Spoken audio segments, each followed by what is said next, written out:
అది మీ భ్రమనే. తెలంగాణ రాష్ట్రంలో బీసీ ఉద్యమం ఉవ్వెత్తున ఎగిసింది. మేమందరం కూడా బీసీ నాయకులం ప్రజాక్షేత్రంలోకి పోతా ఉన్నాం. ఈ సందర్భంలో నీకు ఉనికి కావాలంటే మీ నాయన దగ్గర పోయి అడుకో. బీసీల మీద దాడులు చేసి, బీసీల ఆఫీసుల మీద దాడులు చేసి నువ్వు ఏం సాధించాలనుకుంటున్నావు? నేను సోదరి కవిత గారిని అడుగుతా ఉన్నా. నాకు నువ్వంటే కోపమేం లేదమ్మా, ఆడబిడ్డవు, నిన్నెందుకు అంటాం కానీ నీ విధానం, నీ ఇంటి పంచాయతీ తీసుకొచ్చి బీసీల ఇంటి మీద పెట్టి గతంలో 2014లో దళితున్నే ముఖ్యమంత్రిని చేస్తా అని వాళ్ళ నాయన, ఇప్పుడు బీసీ నినాదంతో బిడ్డ. మీకు బీసీలకు ఏం సంబంధము?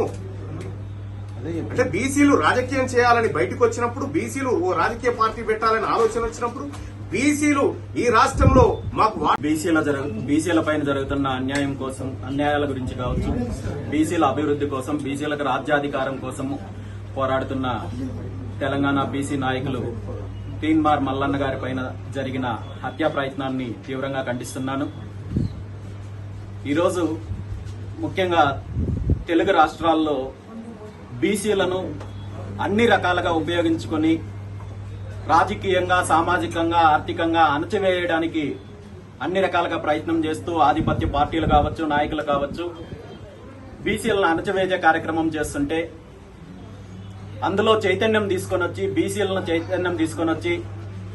బీసీలలో మార్పు రావాలి, బీసీలు అభివృద్ధి చెందాలి అని చెప్పి ఎవరైతే తీన్మార్ మల్లన్న లాంటి నాయకులు పోరాటం చేస్తున్నారో అలాంటి నాయకులను అణచివేయడానికి తప్పుడు కేసులు పెట్టడము, అదేవిధంగా హత్యా ప్రయత్నాలు చేయడము ఈరోజు మనం చూస్తున్నాము. ఇలాంటి కార్యక్రమాల ద్వారా బీసీ ఉద్యమాన్ని అణచివేయాలనుకుంటే అది చాలా పొరపాటు. అది ఈరోజు తెలంగాణ రాష్ట్రంలో గత 10 సంవత్సరాల అధికారంలో ఉన్న కేసీఆర్ గారి కుటుంబం ఏనాడు బీసీల గురించి కానీ, బీసీల అభివృద్ధి గురించి కానీ పట్టించుకోలేదు. అదేవిధంగా కేసీఆర్ కుటుంబ సభ్యులు కల్వకుంట్ల కవిత గారు కావచ్చు, మిగిలిన వాళ్ళు కావచ్చు, ఏనాడు బీసీల గురించి మాట్లాడిన వీళ్లు ఈరోజు వాళ్ళ మీదున్న అవినీతి ఆరోపణలకు, అవినీతి కేసుల నుండి తప్పించుకోవడానికి బీసీ ఉద్యమాన్ని ముందుకు తీసుకొని వచ్చి దాన్ని అడ్డం పెట్టుకుని అవినీతి కేసుల నుండి తప్పించుకునే ప్రయత్నం చేస్తుంటే దీన్ని గమనించాల్సిన అవసరము బీసీ సమాజానికి ఉంది, బీసీ నాయకులకు ఉంది. దీంట్లో చైతన్యం తీసుకురావాల్సిన బాధ్యత ప్రతి ఒక్కరికి ఉంది.